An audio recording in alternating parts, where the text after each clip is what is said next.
speaking of the modern era, moving on to the next story. Apple TV. And, we had a story last week that they're in trouble because of basically they ripped off a particular project from another creator. And that's going back to court on there. But Apple is about to probably destroy another classic historical film, which from a filmmaker and a videographer myself, I always say if you're going to learn the industry and anything like that, this is one of the movies you need to see, because basically this is one of the greatest cinematographers of all time, and I'm talking about Fritz Lang. And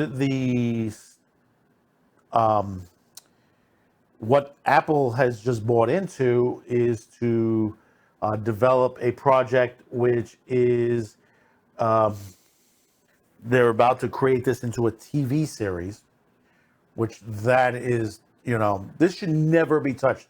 This, and the movie I'm talking about is Fritz Lang's 1927 classic film Metropolis. And I'm going to read a little bit of this from Hollywood Reporter. Sam Esmail and Apple TV are headed to Metropolis. The streamer has ordered a series inspired by Fritz Lang's landmark 1927 film, which depicts a dystopian futuristic world ruled by a wealthy elite while workers toil in the underground. The series is from Universal Studios Group, where Ismail is under a rich overall deal. Esmeralda has had Metropolis on his mind for some time. The project went into development at UCP in late 2016 when Esmeralda was a hot commodity on the heels of Mr. Robot, becoming a cult favorite on the USA Network. Esmeralda will write and direct every episode of the series. The plot detailing are being kept under wraps, obviously, because people like me are going to slam this, because basically this should not be touched. Lang's film centers on star-crossed lovers from opposite sides of the class divided, and was notably for its pioneering special effects, elaborate set designs, and expressionist filmmaking style. Metropolis is the latest long list of projects for Esmail. The multi-hyphenated is an executive producer for Star's forthcoming Gaslit and Peacock's Angeline, based on the 2017 Hollywood Reporter story and Resort. He's also developing a Battlestar Galactica reboot, folks, for Peacock, and has an alt history drama, The American Throne, at UCP. On the feature side, he's writing and directing Leave the World Behind for Netflix, based on the novel by Rum Alam, Julia Roberts, Masala Ali, and Ethan Hawke to star. See, like I said just before, this is Hollywood. They're going to take these things one by one. They haven't learned yet. Amazon is already in full damage control mode, with the Lord of the Rings TV series. Because it's not, and I'll say this again, this will not be a Lord of the Rings TV series. Why? Because they're only using appendixes. It's maybe like 100 pages of the storyline, and that's from Lord of the Rings, The Hobbit, the Two Towers, and Return of the King. That's the only thing they have the rights to. And this is their series is supposed to take place thousands of years before this. So do they have the rights? No, Amazon does not have the rights to the Silmarillion and the other stories from that era. They're going to crunch in thousands of years of story into a season or two. This is going to kill Amazon.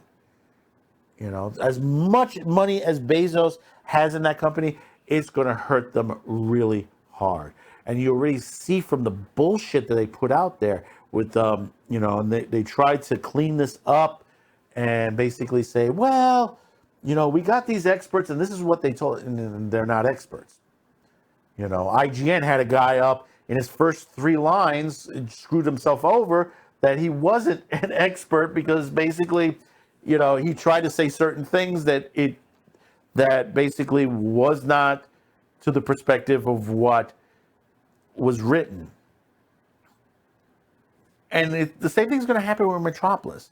They're going to turn this into race baiting. That's the first thing. Guaranteed that they're going to do this. This is a science fiction dystopia. Okay? Guaranteed. And Ryan said it best Ryan Kindle said it best the other night when he was doing his Batman review, and people are criticizing him for it. They don't know how to mix characters and diversity on there. They turn an entire race into villains and predicate it on the politics to bash them every second. Okay? Understand this. I haven't seen the Batman movie, and I have no interest in paying extra for it, which we'll be discussing that later. And basically, to go see a movie about Batman that supposedly both Batman and Bruce Wayne are as dark as hell, which that's incorrect already. They're going to take away from what the storyline is and make it a total bashing on politics, right, left, whatever it is going to be doing. It's going to be to this situation. You got to remember, I have no offense against Mr. Robot, and it happens to be a good series. But if you've seen Mr. Robot and the type of politics that was thrown into this series, you're going to see something similar thrown into Metropolis. It will not be this will not be Metropolis. This will not be. You've seen what happened with Foundation. Foundation did not do too well, even though they've ordered a second season. People have criticized it. As I mentioned before, in the interview that I worked on with Isaac Asimov, I was there when he said it and confirmed what he said. He would only ever be remembered for 60 words. 60 words, which is the law of robotics. It's the same thing with all these other shows. Lord of the Rings, they're only using the appendix. The appendix! That is not the complete story. Think of that as 60 words. They're only using 60 words. And that's, this is what they're trying to do. Wheel of Time, Dune. I can go down the list of many authors that have been butchered.